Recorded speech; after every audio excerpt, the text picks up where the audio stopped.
과학자들은 우리가 3차원의 공간에서 살고 있다고 얘기를 합니다. 그렇죠? 우리는 길이와 넓이, 높이 이 3차원의 공간 속에서 살고 있는데 사실 우리는 3차원을 살아가는 것이 아니라 4차원을 살아간다 이렇게 얘기를 합니다. 거기에 시간을 더하면 시공간이라는 4차원을 살게 되는 것이죠. 그런데 우리에게 있어서 문제는 뭐냐면 우리는 높이도 볼 수 있고 넓이도 볼 수 있고 길이도 볼 수 있는데 사실 우리는 시간을 볼 수 없다는 것입니다. 시간을 볼 수 없습니다. 그래서 인간은 4차원의 공간에 시간을 살아감에도 불구하고 시간을 우리가 눈으로 보지 못하기 때문에 사실 그 시간의 의미를 깨닫지 못할 때가 많이 있습니다. 여러분에게 늘 이런 질문을 던지라고 그랬죠. 왜 하나님은 하나님의 말씀을, 당신의 말씀을 계시함에 있어서 왜 역사라는 문학적 장르를 주셨을까? 왜 역사로 기록하셨을까? 자, 오늘 우리가 보려는 사도행전은 역사라는 문학적 장르를 갖고 있는데요. 왜 하나님께서 우리로 하여금 하나님의 말씀을 역사로 보게 하시는가 하면 하나님은 우리에게 이렇게 권면하시는 것이죠. 시간을 보라. 시간을 보라는 거예요. 어떻게 시간이 흘러가고 있는가를 보라. 여러분, 우리는 흔히 하나님은 시간을 초월하신 분이다라고 얘기하죠. 그래서 시간을 초월했다라는 것의 의미가 뭘까? 시간을 초월했다는 것은 과거와 현재와 미래를 동시다발적, 즉 다시 말하면 시간의 제한을 받지 않는다는 것이죠. 여러분과 저가 역사를 읽을 때는 하나님이 우리를 하나님의 자리로 초대하시죠. 그럼 우리는 사도행전이라는 사건 속에 들어가면 이 사도행전은 역사기 때문에 사도행전에서 지금 일어나고 있는 사건이 있고 그 전에 일어난 사건이 있고 그리고 앞으로 일어날 사건이 이 사도행전이라는 역사 안에, 이 역사 안에도 과거가 있고 현재가 있고 미래가 있다는 거죠. 그럼 우리는 역사를 읽는 입장에서 보면 우리는 사도행전에 일어나고 있는 역사의 과거도 알고 현재도 알고 미래도 하는 것이죠.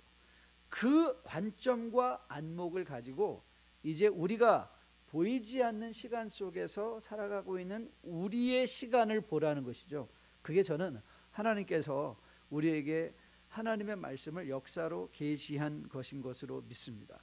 즉 다시 말하면 우리가 하나님의 관점으로 사도행전이라는 역사를 보는 것처럼 하나님이 우리의 인생의 역사를 보고 계실진데 우리 인생은 그 하나님의 관점에 어떻게 살아내야 될 것인가, 우리가 이 세상에서 가장 큰 행복을 추구하며 살아간다는 것의 의미가 무엇인가를 우리가 진정으로 깨달을 수 있다면 저는 여러분과 저가 정말 하나님의 뜻에 합당한 삶으로 살아내어 많은 열매 맺는 주의 백성들로 세워질 것으로 확실하게 믿습니다. 그렇기에 이 사도행전에 있어서 가장 중요한 것 중에 하나는 뭐냐면 이 사도행전의 역사를 personalize, 개인화하는 것입니다. 개인화하는 것. 즉 우리가 역사를 공부할 때는 what happened in the past, 과거에 무슨 일이 일어났는가를 배우는 것뿐만 아니라 과거에 일어난 사실적인 그 일들을 보는 것뿐만 아니라 what should happen in me, 내 안에는 어떤 일이 일어나 있는가. 즉 말씀을 읽으면서 말씀을 개인화한다는 것의 의미가 무엇인가, 과거 사도행전에 일어났던 사건들이 오늘 나에게는 what should happen, 무엇이 일어나야 되는가, 어떤 일이 일어나야 되는가를 우리가 함께 공부할 수 있는 것, 그것이 바로 말씀을 personalize 하는 것이죠. 여러분에게 성경을 기록하는 역사의 원리가 4가지가 있다고 늘 말씀드렸어요. 기억하시는지 모르겠네요. 역사를 기록하는, 이거는 성경의 단지 역사뿐만 아니라 사실 이 세상의 모든 역사라는 문학적 장르를 우리가 볼 때 동일하게 적용될 수 있는 것인데요. 가장 먼저 첫째는 이 일어난 모든 일들이 역사적이라는 사건이죠. 히스토리컬하다. 그러니까 fabrication. 우리가 무슨 없는 사실을 만들어낸 것이 아니라 사도행전은 일어난 사실을 기록했는데 사도행전은 그럼에도 불구하고 이 초대교회에 일어난, 교회 안에 일어난 모든 일을 기록한 건 아니라는 거예요. 그렇죠? 그거는 인간의 능력으로는 불가능합니다. 이 시간 안에서 일어나는 수도 없이 많은 사건들을 다 기록한 역사책은 없습니다. 항상 역사책은 역사를 기록하는 사람의 입장에서 어떤 것, 2가지 사건 중에 하나, 10가지 사건 중에 하나, 10,000가지 사건 중에 하나를 선택한다는 말이죠. 그래서 역사에 기록이 되었다는 것은 그 많은 사건 중에 이 사건이 선택되어진 것이고, 그런데 그럼 왜 선택이 되었는가? 성경이 우리에게 전하고자 하는 2가지 목적. 하나님은 어떤 분인가? 하나님이 이 역사에 어떻게 개입하셨는가? 이 역사 안에서 일하고 계신 하나님, theological한 걸 보는 것이고요. 그 다음에 마지막으로 그러면 내가 받을 교훈은 무엇인가? didactical. 이 4가지 원리예요. 역사적이다, historical하다, 그리고 선택적이다, selective하다, 신적이다, theological하다. 이 역사를 주관하시는 하나님은 어떤 분이셨냐? 하나님은 어떻게 일을 주관하셨느냐? 그래서 마지막으로 personalization. What should I learn? 내가 지금 내가 처한 직장에서, 가정에서, 이 교회 공동체 안에서, 아니 우리 공동체가 배워야 될 일은 무엇인가를 배우는 것. 그것이 바로 역사의 의미라고 저는 생각합니다. 우리가 역사를 공부하는 것은요, progression, 진보하기 위한 것이지 regression, 뒤로 돌아가는 것이 아닙니다. 우리는 초대교회를 공부하지만 초대교회로 돌아가서는 안 됩니다. 돌아갈 수 없습니다. 초대교회는 초대교회로서의 의미가 있지만 초대교회이기 때문에 있는 미숙이 있습니다. 그렇기에 하나님은 우리로 하여금 역사를 공부하게 하는 것은 우리로 하여금 미래를 내다보고 오늘을 살게 하려 하심인 것이죠. 괜히 여러분, 우리의 기억은요, 우리를 잘 속입니다. 그래서 우리는 흔히 이렇게 생각하죠. 구관이 명관이야. 구관 명관 아닙니다. 그때는 우리 그거 싫다고 막 말했던 적 우리도 있습니다. 그러나 과거에 생각하면 그냥 과거가 좋아 보이는 것이죠. 그래서 성도는 우리 교회 개척할 때가 좋았어. 아닙니다. 개척할 때가 좋은 게 아닙니다. 개척할 때는 개척할 때의 의미가 있었고, 지금은 우리가 살아내야 될 우리의 오늘의 삶의 의미가 있는 것입니다. 그래서 우리는 자꾸 시간을 되돌려 가려는 그런 시도를 멈추고 뒤돌아온 걸음들을 공부하되, 내가 걸어온 걸음들을 돌아보되 이제 앞으로 가야 될 걸음은 무엇인가를 성령의 인도하심에 따라 교훈받음으로 하나님이 원하시는 모습으로 성숙해 나가는 것, 그것이 역사를 배우는 의미라고 저는 생각합니다. 오늘 이제 앞으로 사도행전을 시작하면서, 그러나 사도행전을 처음 부분은 중요한 부분이기 때문에 자세히 보지만, 그러나 우리가 역사를 사도행전을 너무 깊이 구절구절 파는 것보다는 사건 중심으로 우리가 앞으로 풀어가려고 합니다. 사건 중심으로. 반면 우리가 그러나 첫 번째 부분에는 우리가 좀 깊이 시간을 두고 우리가 풀어야 될 일들이 있습니다. 왜냐하면 처음 몇 장면에서는 이제 앞으로 펼쳐져갈 역사의 하나님의 원리들이 기록되어 있기 때문에 우리가 처음에는 시간을 좀 많이 쓰지만 이제 차츰 진행돼 가면서는 사건 중심으로 큰 개요적으로 사도행전을 보며 이제 사도행전을 한번 묵상해 보려고 합니다.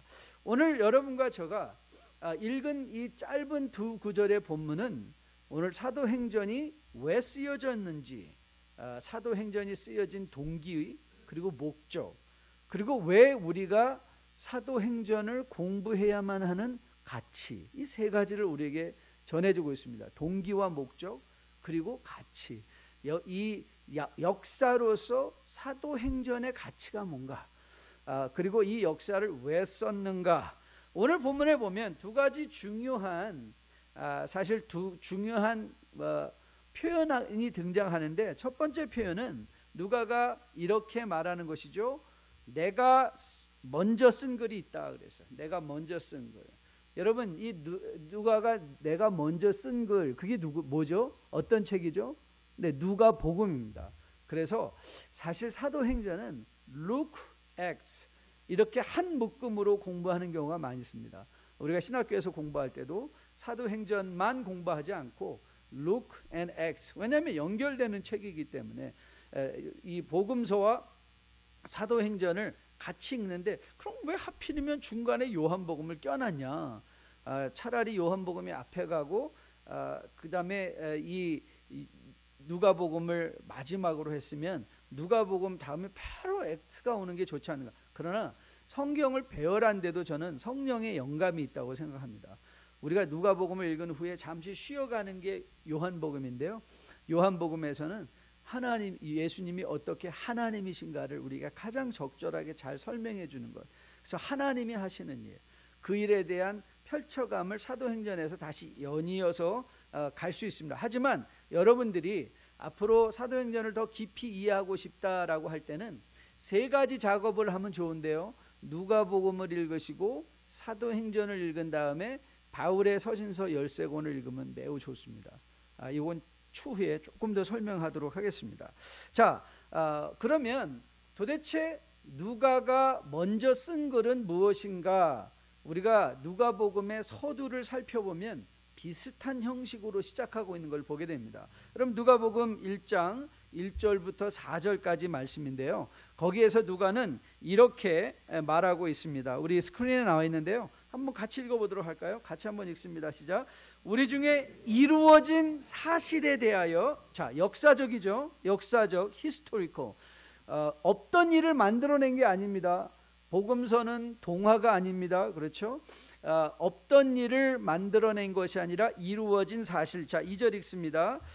처음부터 목격자의 말씀에 일꾼된 자들이 전하여 준 그대로 내력을 저술하려고 붓을 든 사람이 많은지라 그 모든 일을 근원부터 자세히 미루어 살핀 나도 데오빌로 각하에게 차례대로 써보내는 것이 좋은 줄 알았노니 이는 각하가 알고 있는 바를 더 확실하게 하려 함이로다. 자, 오늘 여기서 역사가 기록된 원리가 충실하게 누가에 의해서 오늘 여기서 보여지고 있는 걸 보게 되죠. 그러니까 사도행전이나 누가복음은 히스토리컬하다, 역사적인데 거기서 내가 차례대로 기록했다, 선택했다, 셀렉티브하게 일어난 모든 일이 아니라 어느 정도의, 그래서 여기서 등장하는 데오빌로라는 사람에게 당신이 믿고 아는 바를 더 확실하게 한다.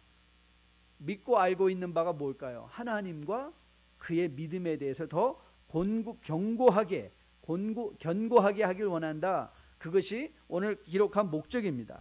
사실 오늘 등장하는 이 데오빌로라는 사람이 누군지는 밝혀지지 않습니다. 확실하지 않습니다.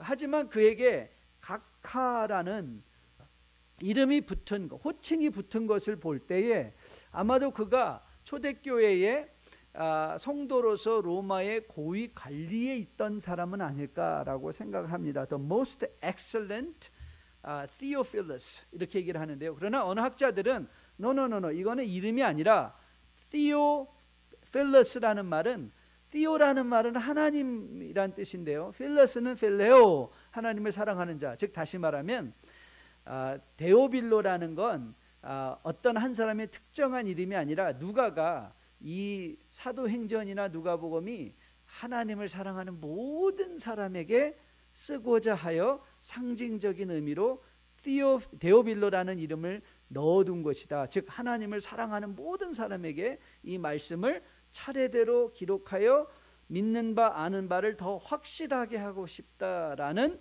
목적으로 쓰여진 것이다라고 말하는 사람들도 있습니다. 저는 두 가지 다 맞다고 생각합니다. 여기서 데오빌로가 누군가가 중요한 것이 아니라 그가 하나님을 사랑하는 것, 즉 다시 말하면 데오빌로와 여러분이 충분히 아이덴티파이, 내 자신을 데오빌로에 동일시시킨다면 여러분들은 누가가 여러분을 위하여 하나님을 사랑하는 모든 이들을 위하여 이 사도행전을 기록하며 누가가 의도하는 바, 그 의도가 무엇이죠? 네, 사도행전은 전도를 목적으로 쓰여진 것이 아닙니다. 이걸 여러분이 주의 깊게 생각하셔야 돼요. 사도행전은 전도 목표가 아니라, 전도의 방법이 아니라 이미 믿은 자들의 믿음을 견고히 해주고 싶다. 이미 믿고 있는 자의 믿음을 더 견고히 한다. 그래서 전 여러분과 저가 이 사도행전을 공부하면서 여러분의 믿음과 저의 믿음이 더욱더 견고해짐으로 세상의 어떤 흔들림에도 흔들리지 않는 믿음을 유지하고 주님을 사랑한, 하나님을 사랑하는 자들로서 주님 다시 오시는 날까지 믿음을 잘 지켜내는 여러분과 저 될 수 있게 되기를 주님의 이름으로 축복드립니다. 그래서 이 데오빌로는 우리입니다. 즉 다시 말하면 하나님이 어떻게 일하셨는가를 오늘 누가는 사도행전을 통해서 여러분도 체험하라 이 말이에요. 이 초대교회의 체험을 여러분도 가져라. 즉 우리가 신앙생활하면서 늘 남의 말을 들어 내 믿음을 확인받는 것이 아니라 오늘도 하나님의 일하심이 내 일이 되게 하라. Have God's work yours. 하나님의 일하심이 내 안에서 일하는 하나님의 일하심이 되게 하라. 그래서 늘 남이 말하는 하나님을 아는 것이 아니라 내 안에서 일하시는 하나님을 내 스스로 고백할 수 있는 그 자리까지 나가라. 저는 여러분이 사도행전을 통해서 이 여러분 가운데서 역사하고 계신 이 하나님을 여러분들이 친히 만나고 그 하나님을 만났기에 이제 여러분들이 세상에서 헷갈림 없는 주저함 없는 주님 다시 오실 때까지 믿음 생활 잘 감당하는 여러분과 저로 거듭나 세워줄 수 있게 되기를 주님의 이름으로 축복드립니다. 자, 여러분들이 이제 그 사도행전 위에 이렇게 여백이 있지 않습니까? 이 여백에다 써주시면 좋을 것 같아요. 자, 여러분들이 이제 사도행전을 그러면 나는 어떤 관점에서 읽어야 될 것인가? 사도행전을 이해하는 5가지 안경이 있습니다. 사도행전을 어떻게 봐야 되는가? 사도행전을 보는 것인데요. 자, 사도행전을 보는 5가지 안경. 첫 번째는 변화입니다. 변화, transformation. 자, 그리고 두 번째는 연결입니다. connection. 자, 첫째는 뭐라고 그랬죠? 변화, transformation. 두 번째는 뭐라고 그랬죠? 연결, connection. 세 번째는 진보입니다. progression. 어떻게 교회가 progress 하고 있는가? 교회가 어떻게 성장하고 있는가를 보는 것, 그 세 번째고요. 그 네 번째는 모델링입니다. 모델. 이 초대교회가 우리에게 어떻게 기준점이 되는가? 기준으로서 나를 비춰볼 수 있는 모델링을 어떻게 하고 있는가를 보고, 마지막은 성취입니다. 하나님께서 약속하신 그 말씀들이 어떻게 이루어지고 있는가. 여러분, 저를 쳐다보고 계신 분이 계신데 지금 빨리 적으셔야 되는데 왜 저를 쳐다보고 계세요? 이 성경의 요 윗면에다가 여기다가 꼭 적어 놓으세요. 사도행전 관전하는 안경, 관점 5개입니다. 트랜스포메이션. 자, 그래서 여러분들이 각 사건을 일어날 때마다 이제 여러분들이 던질 질문들이 이건 거예요. 무슨 변화가 있었나? 이것이 어떻게 연결을 되고 있는가? 어떻게 진보되고 있는가? 어떻게 모델링이 되고 있는가? 어떻게 성취가 되고 있는가? 이거 보는 것이죠. 자, 한번 볼까요?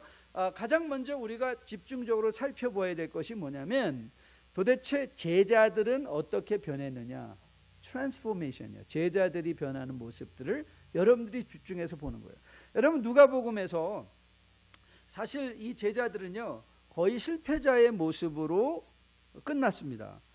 많은 제자들이요 이 부활하신 예수 그리스도를 만나고서도 이들은 고기 잡으러 간 사람들도 있었고, 아니면 이제 이 사도행전 이전에 있었던 바로 이전의 사건은 이들이 마가의 다락방에 120명 정도 되는 문도들이 함께 모여 있었는데요. 왜 그랬을까요? 두렵기 때문에 그들은 나가지 못하고 숨어 있었던 그런 모습이었습니다. 그런데 사도행전 전반부부터 이 제자들이 변합니다. 그래서 여러분이 던져야 되는 질문이 이거예요.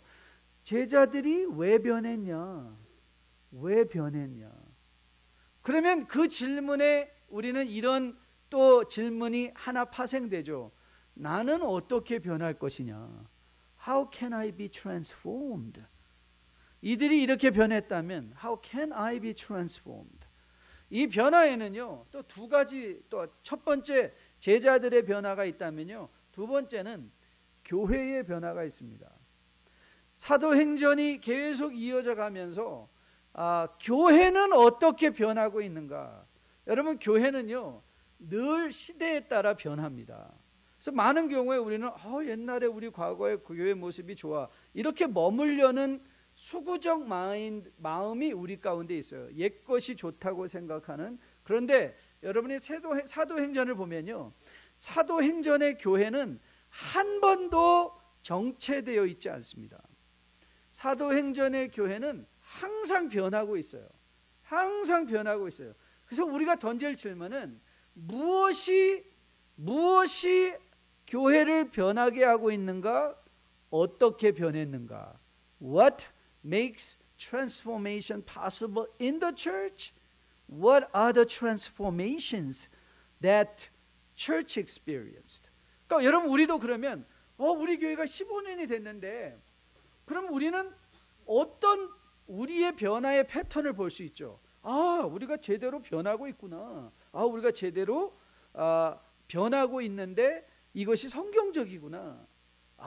우리가 앞으로도 이렇게 변화해야 되겠구나. 이거를 우리가 깨달을 수 있다면 저는 여러분의 교회 생활이요 훨씬 더 주 안에서 복된 그리고 기대가 흥분되어지는, 기대가, 이 표현을 쓰려고 그랬는데 좀 세속스럽다 생각했어요. 기대가 만땅이다. 그러니까 여러분이 놀라지 않을 수 있는 거예요. 또 이 변화에 또 한 가지 애스펙트가 있는데요, 개인의 변화가 있는가 하면, 그리고 또 교회의 변화가 있고요, 또 마지막에는요 관계의 변화가 있습니다. 관계의 변화가 있어요. 그러니까 이게 굉장히 중요합니다. 이 사도행전이 여러분에게 선사해 줄 자유가 참 많이 있습니다.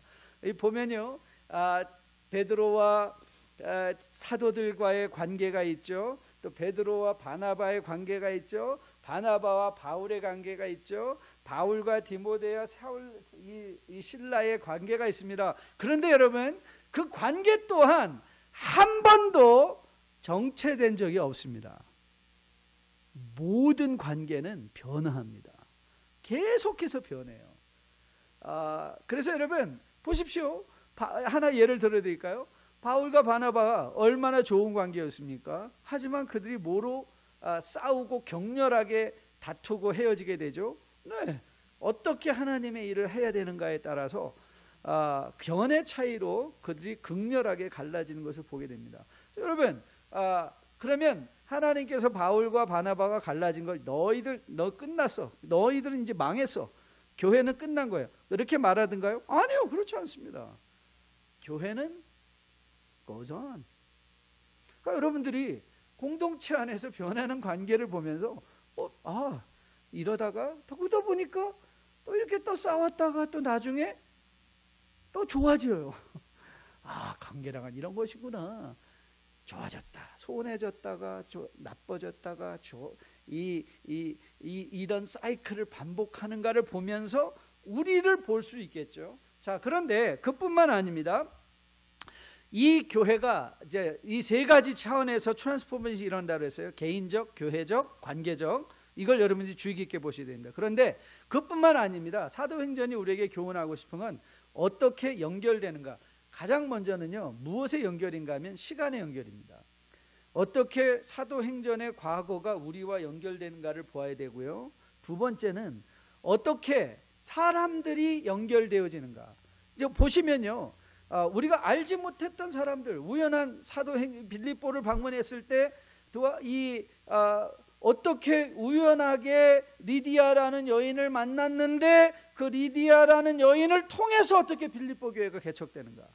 자, 이 연결이에요. 연결. 그러니까 하나님이 여러분의 인생에도 연결시켜주는 것들이 많이 있는데 그거를 단지 내가 누구를 만났다가 아니라 이것이 하나님 나라의 의미는 어떤 것이 있는가.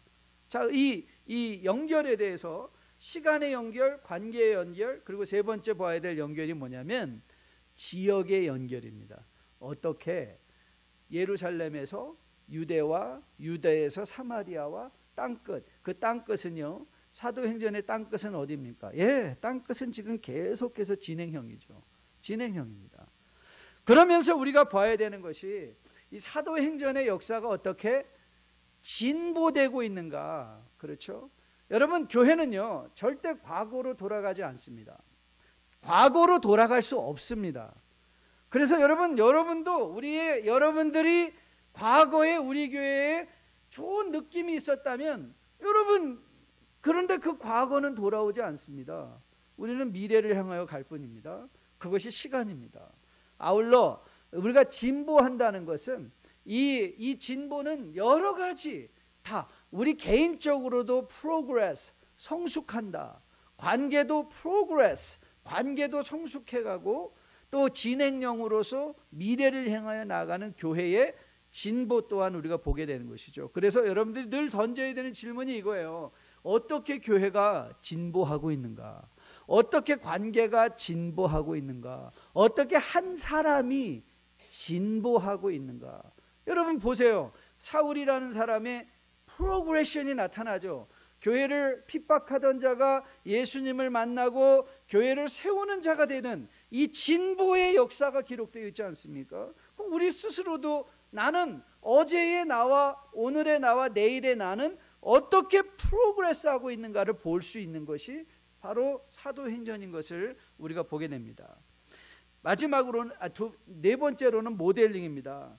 그래서 사도행전을 읽는 교회들이 세상과 어떻게 관계했는가, 믿지 않는 세상과는 어떻게 관계했고 믿는 사람들끼리는 어떻게 관계했는가. 그러니까 이 릴레이션십의 모델링이 되는 거죠.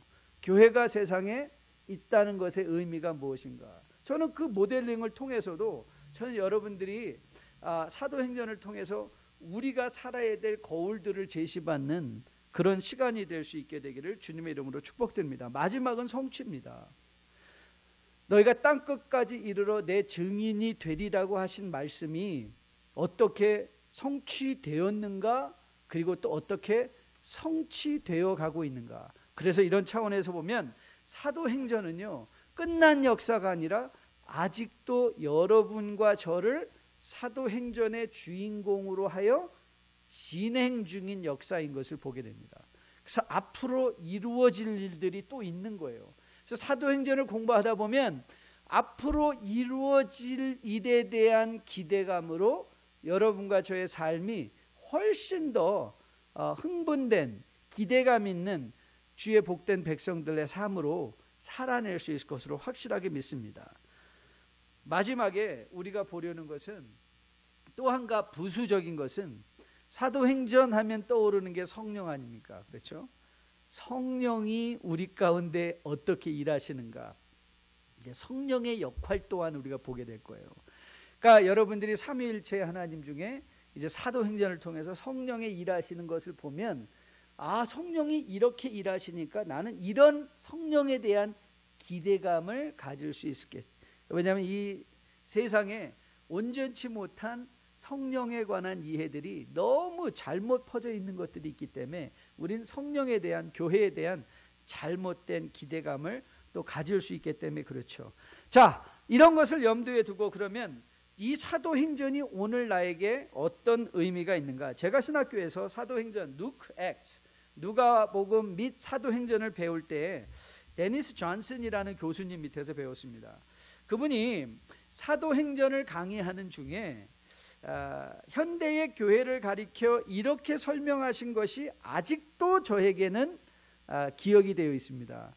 사도행전을 강론하시면서 교수님께서 말씀하신 이 현대 교회의 증후군 중에 하나가 EDS라는 증후군이 있다는 거예요. EDS. 그러니까 E는 Evangelical, D는 Deism Syndrome. 이게 뭐냐? 이거를 한국말로 번역한다면 현대 교회의 자연신적 증후군이다 이렇게 말해요. 이제 디이즘이라는 것인데요, 이신론이라고도 얘기를 해요. 이신론.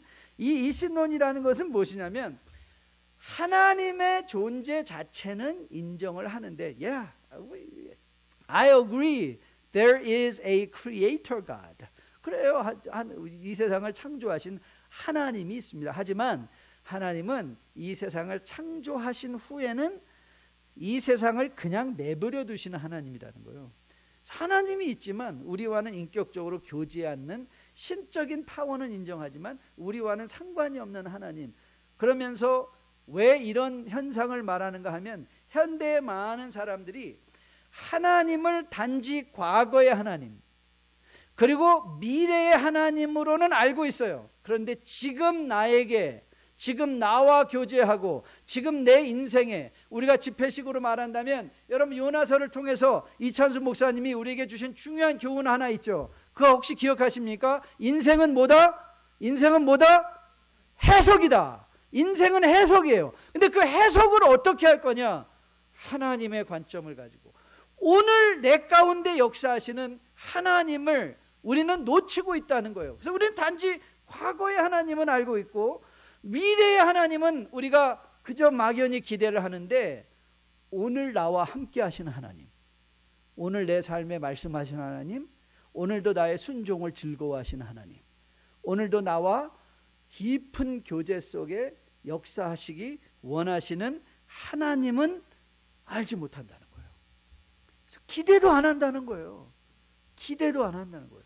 먼저 인간의 힘을 생각하고 인간적인 방법을 먼저 생각하지 하나님이 일에 대해서 나로 하여금 뭘 하게 하기 원하시는가 하는 현재의 내 안에 역사하시는 하나님의 의미는 우리가 잊고 살아갈 때가 많이 있다는 것이죠. 사도행전은 하나님을 그렇게 묘사하지 않습니다.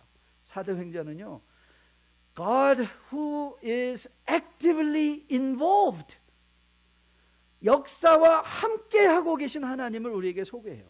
이 말의 의미가 뭐죠? 네, 오늘도 우리와 함께 하시는 하나님을 뭐 하라는 거예요?